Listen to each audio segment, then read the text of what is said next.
System इतनी गलतियां करती है, ऐसे गड़बड़ियां करती हैं कि सब बच्चे हमारे निराश और हताश हो गए हैं। जब भविष्य अंधकार में दिखता है तो कोई ठंडा, कोई पानी का बौछार या कोई लाठी काम नहीं करता। पैक लाइव में हूँ आपके साथ करुणा तिवारी। जन सुराज पार्टी की तरफ से आमरण अनशन पे बैठे हुए हैं उनके सूत्रधार प्रशांत किशोर। उनकी पार्टी के जो तरारी विधानसभा सीट से जो खड़ी थी किरण देवी सिंह, उनसे आज हम लोग बात करेंगे।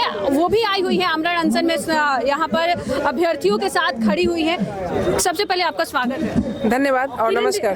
किरण जी, सबसे पहला सवाल होगा कि जो बीपीएससी की परीक्षा हुई है, कल ही है इसकी परीक्षा, अभी तक आमरण अनशन पर सरकार या आयोग की तरफ से कोई भी नोटिस नहीं आया। क्या देखिए, सरकार तो पूरी तरह से गूंगी बहरी हो गई है जी, नकारा हो गई है, क्योंकि अगर युवाओं का भी आवाज उनके कान तक नहीं पहुंच रहा तो फिर उनका सरकार में होना ही बेकार है। और जो युवा हैं, शायद इनका आवाज नहीं जा रहा, लेकिन एक वक्त ऐसा आएगा कि इनको सुनना पड़ेगा, और नहीं तो फिर उनको कुर्सी से उतार दिया जाएगा। यही आयोग का अभी तक कोई भी सुगबुगाहट नहीं लग रहा है कि इस अनशन से कुछ होगा। देखिए, अनशन से बिल्कुल होगा। हमारे बच्चे जो युवा हैं, करीब करीब आप 1 करोड़ युवा तो हमारे बिहार में है, सबसे ज़्यादा युवा है, सबसे ज़्यादा बेरोजगार भी हैं, मेहनत कर रहे हैं, अपना तन मन धन सब कुछ लगा करके शायद सालों तक एक ही कमरे में बैठ करके, छोटे मोटे कमरे में बैठ कर तैयारी करते हैं। उसके बाद ये हमारा सिस्टम इतनी गलतियाँ करती है, ऐसे गड़बड़ियाँ करती हैं कि सब बच्चे हमारे निराश और हताश हो गए हैं। तो हम लोग ये जो हमारा आमरण अनशन है, जो हमारे प्रशांत सर जो कर रहे हैं, शायद वो बच्चों का अधिकार के लिए, उनके न्याय के लिए कर रहे हैं, और हम लोग पूरी तरह से अपना सारा प्रयास करेंगे। हमारे बच्चे भी जरूर करेंगे और हम लोग अपना अधिकार को लेकर के रहेंगे, छोड़ेंगे नहीं। अच्छा, जो आपके सूत्रधार पे एक सवाल भी खड़ा हो रहा है कि बच्चों को बीच में छोड़ देते हैं और लाठी चार्ज बच्चे खाते हैं, कहते हैं कि पहली लाठी हम खाएंगे, लेकिन वहाँ से भाग जाते हैं। देखिए, वो एक सिस्टम होता है किसी चीज़ का। हम जिस तरह से जो लीगली था वो हम लोगों ने किया। वहाँ पे प्रशांत सर जब गए बैरिकेडिंग के पास जब थे, तो उन्होंने कहा कि ठीक है, आप लोग यहाँ से हट जाइए, हम लोग आपके डेलीगेट्स को भेज दीजिए, हम लोग बातचीत करते हैं। उसके बाद उन्होंने सबको सूचना दिलवाई कि हम लोग यहाँ से जा रहे, गांधी मैदान में बैठे। तो वो गांधी मैदान में बैठे हुए थे, यहीं पे बैठे हुए थे। और उसके बाद कहीं और कहाँ गए थे, वो यहीं पे थे, पटना में ही थे, शेखपुरा हाउस में थे।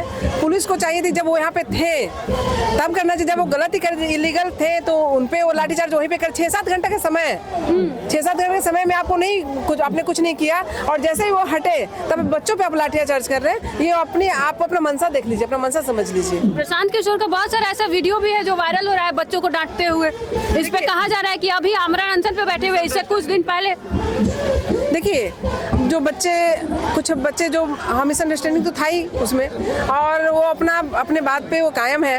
वो लोग बच्चों को मदद तो कर ही रहे हैं, ये तो दिख रहा है। इसमें किसी को संशय नहीं होगा कि हाँ, ये चीज़ उन्होंने मदद नहीं कर रहे। आज आमरण अनशन में बैठे, जबकि वो आंदोलन में विश्वास नहीं करते हैं। हाँ। लेकिन आज हमारे बिहार के बच्चों के लिए वो आगे आकर के खड़े हुए हैं और बोल रहे कि ठीक है, मैं जब तक नहीं उठूंगा जब तक कि हमारे बच्चों की मांग पूरी ना हो जाए। अब उनमें कहाँ कोई संशय रह गया है, उनमें कोई प्रश्न चिन्ह रहा ही कहाँ। यहाँ तो सबको सब कुछ दिख ही रहा, जनता को भी दिख रहा। एडमिनिस्ट्रेशन की तरफ से भी आ गया है कि यहाँ पे प्रशांत किशोर जो धरना प्रदर्शन कर रहे हैं, इसको समाप्त कर दिया जाए, लीगल नहीं है। तो वो तो हर तरह से तैयार, लीगल नहीं तो आप ले जाइए उनको उठा करके। वो तो बोल ही रहे हैं कि हम लोग आपको जो करना आप करिए। वो तो आके सामने बैठ गए हैं, अब आपको जो करना है करिए, देखिए। या फिर बात समझ में आता है कि नहीं भाई, बच्चों की बात मानना चाहिए, बच्चों को जो उनका अधिकार देना चाहिए, जो डिमांड करे उनको सुना जाए, तो आप कर दीजिए, हट जाएंगे प्रशांत सर यहाँ से। कड़ाके की ठंड है, फिर भी उसमें सारे जोश के साथ समर्थक हो जन सुराज के या फिर बीपीएससी के छात्र हो, मतलब पूरा डटे हुए हैं अभी तक। इस पर सरकार की तरफ से आप लोगों को कोई कुछ आया है? नहीं, कुछ आया तो अभी तक नहीं है, और हम लोग डटे रहेंगे। जब भविष्य अंधकार में दिखता है तो कोई ठंडा, कोई पानी का बौछार या कोई लाठी काम नहीं करता है जी, तब बदलाव होता है। यही बच्चे जब बदल देंगे ना, तब लोग के कान पे जुड़ेंगे। अच्छा, उपचुनाव से तो आपने आगाज कर लिया, विधानसभा का चुनाव इसी साल है। कहा जा रहा है कि प्रशांत किशोर रोटी सेक रहे हैं बच्चों को हथियार बनाकर। नहीं, हम लोग के पास यहाँ पे इतना सारा मुद्दा है ना कि बिहार के लिए, कि ये सोचने की जरूरत नहीं कि हमारे पास हमको दूसरे किसी बात पे भी हम लोग कर लेंगे। ये हमारे बच्चों के लिए ज्यादा जरूरी है। बच्चे हमारे भविष्य, बिहार के भविष्य हमारे बच्चे। तो हमारे पहले भविष्य को देखेंगे ना, उनको पहले ही हम उनको न्याय मिल जाएगा। हम लोग पॉलिटिक्स कहाँ कर रहे हैं, हम लोग तो अपने बस हमारा सिर्फ ये कहना है कि आप इनकी जो भी मांगे हैं उनकी पूरी कर दो, उसके बाद आप हम लोग हट जाते हैं, आप ले लो, आप ये क्रेडिट आप ले लीजिए, कोई दिक्कत नहीं हम लोगों को। लेकिन कैंसिल करी बात, बच्चों की बात सुनिए। अगर कल कैंसिल नहीं होता है तो क्या आगे का क्या प्लान है जनसुराज? हमारा जो अभी मांगे जो रखी गई है ना, जैसे कि कैंसिल करना, सिस्टम से चलना, और उसके बाद जो भी 7 निश्चित योजनाएं जो थी उस पर, और बहुत सारी चीज़ें हैं जिस पे बात की रखी गई है, आपको तो आपने देखा ही होगा। तो उसको जब तक पूरा नहीं होता है हम लोग आमरण अनशन ऐसे ही चलते रहेगा। देखिए, प्रशांत किशोर जो आमरण अनशन पर लगातार बैठे हुए हैं और उनके जितने भी समर्थक है, उनकी नेत्रियां है, जो नेता है, वो आ गए हैं पटना, और यही पटना गांधी मैदान में वो आमरण अनशन में उनके साथ हैं, उनके साथ दे रहे हैं, अभ्यर्थियों का साथ दे रहे हैं। मांग एक ही है, उनका मांग है कि बच्चों को जो परीक्षा दिए वो परीक्षा को अब रद्द कर दिया जाए। कल 4 जनवरी है, परीक्षा होने वाली है, इस पर आपका क्या कुछ करना, अभी हमारे साथ साझा करें और देखते रहे इम्पैक्ट लाइव। धन्यवाद।